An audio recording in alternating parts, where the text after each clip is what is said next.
Samantala, isang makataong programa ang inilunsad ng Philippine Charity Sweepstakes Office kaugnay ng pagdiriwang ng ika-78 anibersaryo ng PCSO.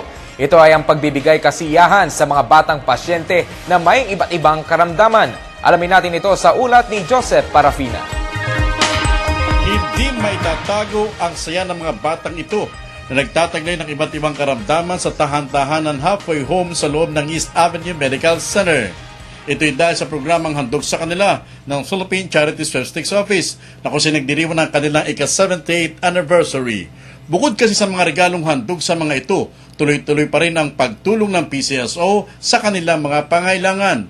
Karamihan sa mga pasyenteng naririto ay galing sa iba't ibang mga probinsya na nakararanas ng matinding sakit tulad ng cancer. Tulong-tulong po tayo sa pagbibigay ng tulong, lalo ng tulong medikal at tulong pangkalusugan sa ating mga kababayan. Paalala ko lang din po na magagawa lang po namin to kung kayo ho ay tatangkilikin ng aming produkto ng PCSO na 30% ho niyan ay napupunta sa ating mga kababayan from Luzon, Visayas at Mindanao at tulad ngayon dito sa mga batang may mga cancer. Bagamat masasabing matindi ang pinagdadaan ng karamdaman ng mga ito, naantig din sila ng awitan at kinasalamuha ng mga awit at aktres na si Gary Concepcion sa awiting What a Wonderful World.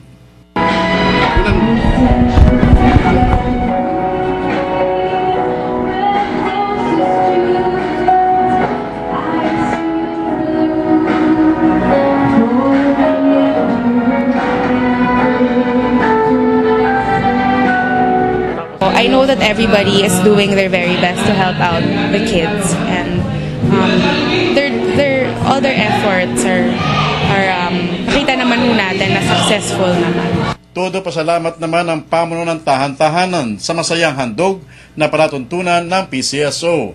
Bukod kasi sa panandaliang sayang na ihandog sa mga bata na siguro pa silang patuloy na tutulungan ng ahensya sa kanilang hangaring makatulong sa mga pasyenteng mahihirap. Nagpapasalamat ako na meron silang puso para mag-support sa mga ganitong klaseng mga activities at sana ay mas marami pang suporta in the future ongoing. Para sa Telebisyon ng Bayan, ako si Joseph Parafina.